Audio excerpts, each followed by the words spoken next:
Hi everyone, my name is Joe. I'm a librarian at the Livingston Public Library, and I thank you all for being here. I'm very excited to be working with you on making a podcast-style audio report. I'm sure a lot of you have listened to podcasts before. I know I've spent many hours listening to podcasts for many years now, and I'm sure people are going to continue listening to podcasts for many years to come. They're an excellent way to tell stories or have conversations or report news. And I especially like them because while I do love to read, I feel like hearing words can often be much more powerful than simply reading them. I think that audio makes language and information come alive in ways that it can't quite come alive just on the page. And I think audio can even, in a lot of ways, be more effective than watching video. Of course, video is great for many reasons, but I think when you tell a story only through sound, it has a way of really getting in your head and sparking your imagination more so than when you're not also having to look at images. So over the next 6 weeks in this class, we'll work on how to do exactly that. Of course, in that time, we're going to have to learn about audio production, that is, recording and editing sound. I think everyone here should have a laptop or device with some kind of audio production software, whether it's a Mac with GarageBand or a PC with Audacity. If for some reason you don't currently have a laptop, we do have laptops you can borrow from the library.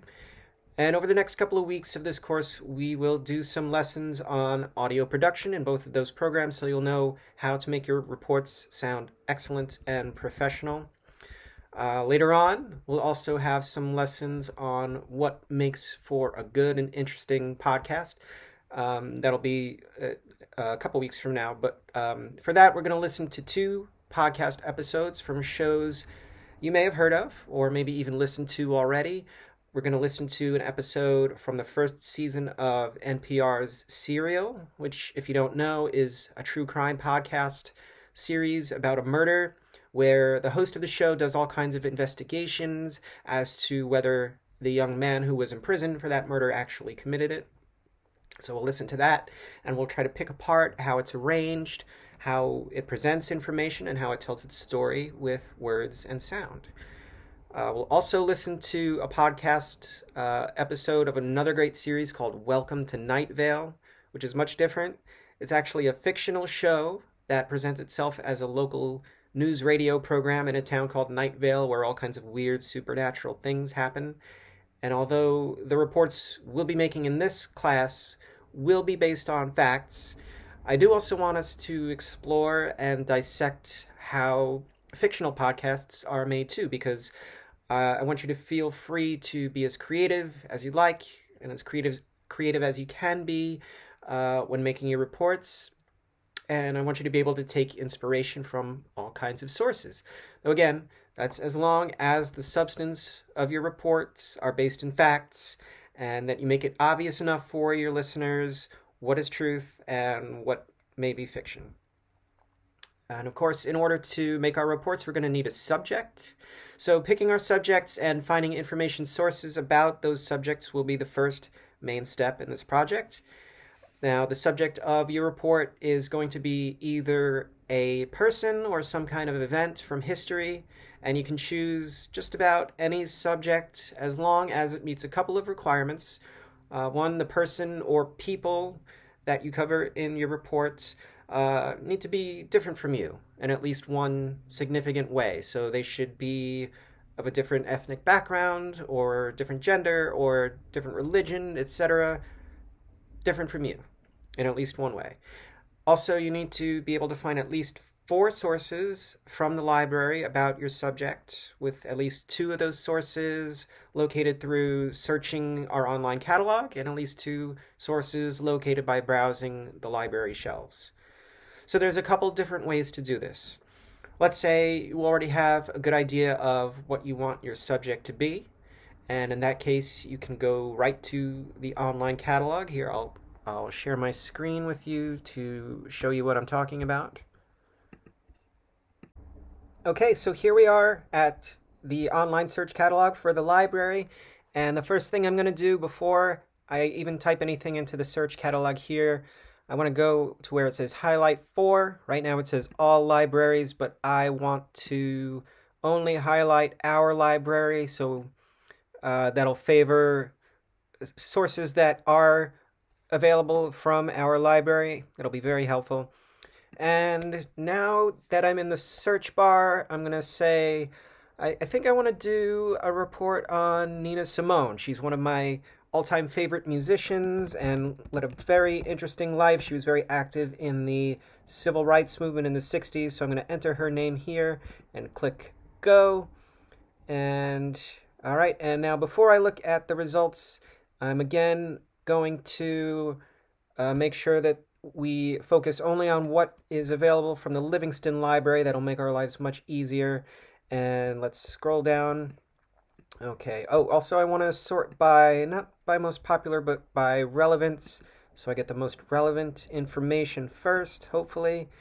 And okay, here's our first result, Black History in Its Own Words. It's a book, although I don't see Nina Simone's name in the summary here, so she may not be the main subject of this source. Let me come back to that. Here we go. What Happened, Miss Simone? It's a DVD and CD. That's great. It is profiling the life and career of Nina Simone. She's the main subject, and even better, it's a DVD and CD, so that'll give me plenty of sound that I can use in my podcast. All right, let's go to availability. And up here, we're at Livingston. It is in the DVD biography section under Simone. And great, it is available, so it should be there on the shelf when I go look for it later. All right, let's continue to scroll down. We have this, Jazz Standards and Lullabies. Again, doesn't seem like Nina Simone is the main subject of this, or this next result, or this one either. So let's keep scrolling. Here we go. What Happened, Miss Simone, a biography. This one is a book and appears to be related to the CD, DVD that we just saw, but this should have plenty of information, of course, that is not available in that first source. So let's click on availability here. It's in the biography section under Simone. It is available. Fantastic. So I now have two sources, one DVD, actually three sources, one DVD/CD and one book, all about Nina Simone. That's perfect. Now let's scroll back up here. I want to look at this one, Black History in Its Own Words. Let's check out the full display here. And all right, here in the contents, we do see that it includes Nina Simone, along with many other fantastic historical and cultural figures. So I think that'll be a good one to check out. Let me go back and just check the availability here. Okay, it's in the GN section for graphic novels under 973.04. 973 is the Dewey Decimal Code for American history. So hopefully if I go check out that book, I can continue to browse around and maybe see other sources related to American history, Black history, civil rights, and that'll be very helpful for me in my browsing.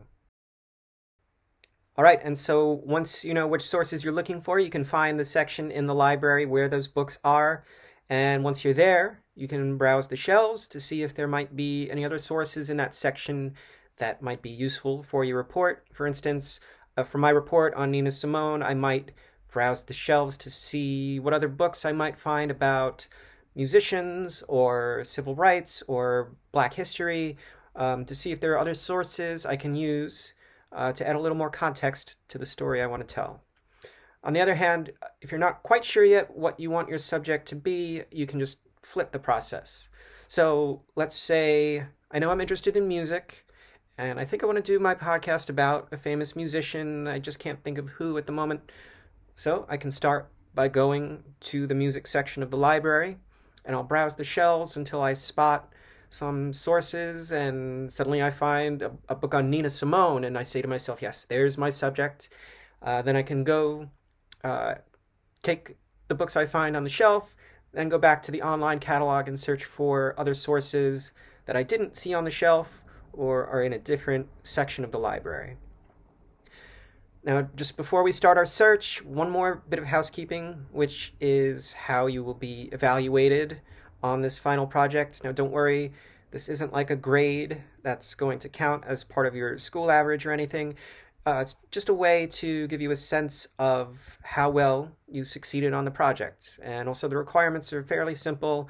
I promise you I'm not a harsh grader or anything. I just want you to have the best possible feedback you can get on what you've done really well and what, if anything, you may want to focus on doing better in projects like this in the future. So real quick, here are the requirements. Again, I'll show my screen for you.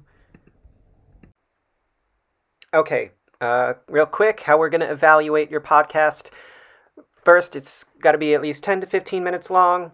It could be a little bit more, but ideally we want to keep it in that range.